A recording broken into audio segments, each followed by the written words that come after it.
Hello ಎಲ್ಲರೂ ಹೇಗಿದ್ದೀರಾ? I hope ಎಲ್ಲರೂ ಚೆನ್ನಾಗಿದ್ದೀರಾ ಅಂತ ಭಾವಿಸ್ತಿದ್ದೀನಿ. Welcome back to my YouTube channel. So ನಾನಿವತ್ತು ಎಪಿಸೋಡ್ 51ನ ಎಕ್ಸ್ಪ್ಲೈನ್ ಮಾಡ್ತಿದ್ದೀನಿ. ಹಾರ್ದಿಕಿಗಂತೂ ಫುಲ್ಲು ಕೋಪ ಬಂದ್ಬಿಡುತ್ತೆ. ನಿನ್ ಬಾಯ್ ಮೇಲೆ ಅಂತ ಹೇಳ್ತಿರ್ತಾನೆ. ಆಗ ನೇನ ಅವ್ರ ತಂದೆ ನಿಂತ್ಕೋ, ನೇನಾಗೆ ಬೆಳ್ ಮಾಡಿ ತೋರಿಸ್ಬೇಡ, ನಿನ್ ಕೈನ ಕೆಳಗಿಳಿಸೋ.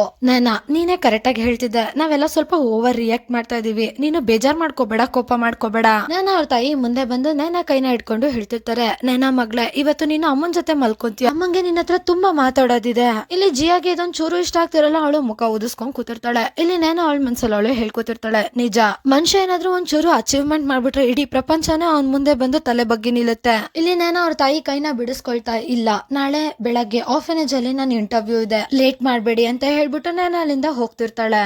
ನೇನಾ ಅಲ್ಲಿಂದ ಆ ತರ ಹೋಗ್ತಿರೋದನ್ನ ನೋಡಿ ನೇನಾ ಅವ್ರ ತಂದೆ ಮತ್ತೆ ತಾಯಿ ಜೋರಾಗಿ ನೇನಾ ಅಂತ ಕರಿತಿರ್ತಾರೆ. ಅದೇ ನೇನಾ ನಿಂತ್ಕೊಳ್ಳಲ್ಲ, ಹಾಗೆ ಹೊರಟೋಗ್ತಾಳೆ.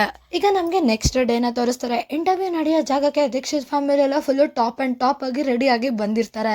ದೀಕ್ಷಿತ್ ಫ್ಯಾಮಿಲಿ ಈ ತರ ಬರ್ತಿರೋದನ್ನ ಆರ್ಫನೇಜ್ ಅಂದ್ರೆ ಆಶ್ರಮದಲ್ಲಿರೋ ಎಲ್ಲಾರು ನೋಡಿ ಫುಲ್ ಶಾಕ್ ಆಗ್ಬಿಟ್ಟು ಅವ್ರ ಬಗ್ಗೆನೇ ಮಾತಾಡ್ಕೋತಿರ್ತಾರೆ. ಇವ್ರ್ಯಾರು ಅಂತೆಲ್ಲ ನಮ್ಗೆ ತೋರಿಸ್ತಾರೆ. ತುಂಬಾ ರಿಪೋರ್ಟರ್ಸ್ ಗಳು ಕೂಡ ಬಂದಿರ್ತಾರೆ. ಸ್ವಲ್ಪ ಸಮಯ ಆದ್ಮೇಲೆ ನೇನಾ, ರೀತು ಆಮೇಲೆ ಆಂಟಿ ಎಲ್ಲರೂ ಆಚೆಗೆ ಬರ್ತಾರೆ. ಆ ಅನಾಥಾಶ್ರಮದಲ್ಲಿರೋ ಎಲ್ಲ ಚಿಕ್ಕ ಮಕ್ಳೆಲ್ಲ ಅಕ್ಕ ಅಂತ ನೇನಾ ಹತ್ರ ಓಡೋಗ್ತಾರೆ. ಆಗ ಮಕ್ಳ ಬನ್ನಿ ಅಂತ ನೇನಾ ಕೂಡ ಎಲ್ಲಾರನ್ನೂ ಮುದ್ ಮಾಡ್ತಾ ಕರ್ಕೋತಿರ್ತಾಳೆ. ಇಲ್ಲಿ ನೇನಾ ಬಂದಿರೋದನ್ನ ನೋಡಿ ನೇನಾ ತಂದೆ ತಾಯಿ ಕೂಡ ಮುಂದೆ ಹೋಗ್ತಿರ್ತಾರೆ. ಆಗ ನೇನಾ ಅವ್ರ ತಂದೆ ಹೇಳ್ತಾರೆ, ನೇನಾ ನಾವು ಕೂಡ ಬಂದಿದೀವಿ ಅಂತ. ಇಲ್ಲಿ ನೇನಾ ಅವ್ರನ್ನೆಲ್ಲ ನೋಡ್ಬಿಟ್ಟು ಫುಲ್ ಶಾಕ್ ಆಗ್ಬಿಡ್ತಾಳೆ. ನೀವು ಯಾಕೆ ಇಷ್ಟೊಂದೆಲ್ಲ ರೆಡಿ ಆಗಿ ಬಂದಿದ್ದೀರಾ? ನೇನಾ ತಾಯಿ ಹೇಳ್ತಿರ್ತಾರೆ, ನೇನಾ ಈ ಮೂಮೆಂಟ್ ನ ನಮ್ಗೆಲ್ಲರಿಗೂ ಸೆಲೆಬ್ರೇಟ್ ಮಾಡೋದಿದೆ, ನೀನು ಬೇಕಾದ್ರೆ ಡ್ರೆಸ್ ಚೇಂಜ್ ಮಾಡ್ಕೊ ಅಂತ. ಆಗ ನೇನಾ ಬೇಜಾರಲ್ಲಿ ಹೇಳ್ತಿರ್ತಾಳೆ, ನನ್ನ ಹತ್ರ ಯಾವ್ದೇ ತರ ಫಾರ್ಮಲ್ ಡ್ರೆಸ್ಸು ಇಲ್ಲ ಅಂತ. ಇಲ್ಲಿ ನೇನಾ ತಾಯಿ ಹೇಳ್ತಾರೆ, ಹಾಗಾದ್ರೆ ಇರೋ ನಾನೇ ನಿನ್ಗೆ ಆರ್ಡರ್ ಮಾಡ್ತೀನಿ, ಬೇಗ ಬಂದ್ಬಿಡುತ್ತೆ. ಇಲ್ಲಿ ನೇನಾ ತಾಯಿಗೆ ನೇನಾ ಬಗ್ಗೆ ಏನೂ ಗೊತ್ತಿರಲ್ಲ. ಅವರು ಡ್ರೆಸ್ ಬುಕ್ ಮಾಡುವಾಗ, ನೇನಾ ನಿನ್ ಸೈಜ್ ಏನು ಅಂತ ಕೇಳ್ತಾರೆ. ಆಗ ರೀತು ಹೇಳ್ತಾಳೆ, ಮೀಡಿಯಂ ಸೈಜ್. ಆಮೇಲೆ ಶೂಸ್ ಸೈಜ್ ಏನು ಅಂತ ಕೇಳಿದಾಗ ಆಂಟಿ ಹೇಳ್ತಿರ್ತಾರೆ 7 ನಂಬರ್ ಅಂತ. ಇಲ್ಲಿ ಅದಕ್ಕೆ ಅವರು ನಗ್ತಾ ಇಲ್ಲಿ ನೇನಾ ಫ್ರೆಂಡ್ ಕೂಡ ಹೇಳ್ತಿರ್ತಾರೆ, ಲೈಟ್ ಯೆಲ್ಲೋ, ಲೈಟ್ ಗ್ರೀನ್ ಈ ತರ ನನಗೆ ಕಲರ್ ಇಷ್ಟ ಆಗುತ್ತೆ ಅಂತ. ಇಲ್ಲಿ ಅದಕ್ಕೆ ಅವರು ಅದನ್ನೇ ಆರ್ಡರ್ ಮಾಡ್ಬೇಕು ಅಂತ ಹೋಗ್ತಿರ್ತಾರೆ. ಆಗ ನೇನಾ ಹೇಳ್ತಾಳೆ, ಬೇಡ ನಿಲ್ಸಿ, ನಂಗೆ ಇದೆಲ್ಲ ಏನು ಬೇಡ.